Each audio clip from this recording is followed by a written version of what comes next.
le live TV Finance. Merci d'être avec nous. C'est l'heure du chrono-CAC, l'ouverture de la Bourse de Paris avec ce matin Hervé Dupré, trader et coach chez Interactive Trading. Bonjour Hervé, comment le CAC ouvre-t-il ce matin ? Bonjour Clotilde. Eh bien, ce matin, on ouvre sur un élément haussier. Tout va bien dans le meilleur des mondes. Le marché met la pression. On est sur des zones hautes. Donc, comme vous pouvez le voir sur le graphe que vous avez à l'écran, ça fait quand même 10 fois en 2 ans et demi qu'on revient sur cette zone de prix. On sait le contexte dans lequel on évolue à travers le conflit sino-américain. Aujourd'hui, on est plutôt en train de se poser la question, mais que vont faire et la Fed et la BCE ? Pour l'instant, on sait que Trump a des attentes vis-à-vis de la Fed. Le marché est en train de pricer quelque chose qui va peut-être tomber d'ici septembre, mais avant cela, pour ce qui nous concerne dans la journée ou fin de semaine, on a quand même 3 grosses statistiques qui risquent d'impacter fortement les marchés, à savoir l'ADP aujourd'hui, l'ISM, donc c'est cet après-midi, et puis demain le NFP que tout le monde regarde, qui forcément donnera matière à réflexion quant à l'action menée par la Fed. D'un point de vue plus proche, je dirais qu'aujourd'hui, le marché a donné déjà l'impulsion. Est-ce qu'on va plutôt être dans une phase de continuation, de mise de pression ? Il y avait un gap haussier qui est clôturé, un gap baissier, précédent qui est clôturé à l'instant. On est dans la zone 5570, 5617, on va dire.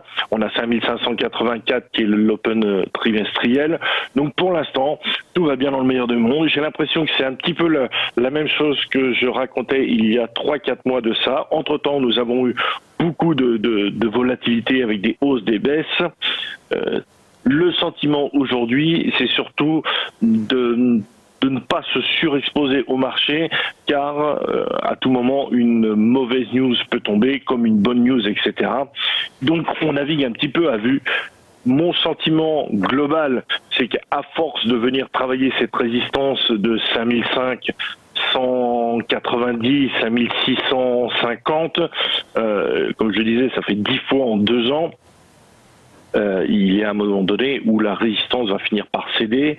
Est-ce que c'est le genre de scénario que je vais jouer aujourd'hui en intraday ? Je vais essayer de racheter plutôt un petit peu plus bas pour jouer le mouvement de continuation, tout en étant attentif à la bougie de retournement qu'il est possible d'avoir cet après-midi avec les statistiques et l'Open US. Cette nuit, les US ont poussé très fort. Pour l'instant, on est toujours dans ce canal ascendant haussier. Cependant, vous voyez qu'on arrive sur des zones plutôt de résistance. Le marché va chercher à aller challenger ces résistances. Donc 5584, 5610. Au-delà, ça me semble prématuré sans avoir un vrai gros catalyseur, c'est-à-dire une news annoncée soit par un membre de la Fed ou de la BCE, soit je pense pas qu'ils vont communiquer sur il va sortir sur les prochaines réunions. Voilà un peu le sentiment. Aujourd'hui, on continue de travailler la hausse, mais tout en étant très très très très prudent. Plus on approche des niveaux que je vous ai cités, plus la probabilité d'avoir ce qu'on appelle un reverse, c'est-à-dire une stabilisation, est forte. Merci beaucoup Hervé Dupré pour cet éclairage. Dans un instant, les Market Movers.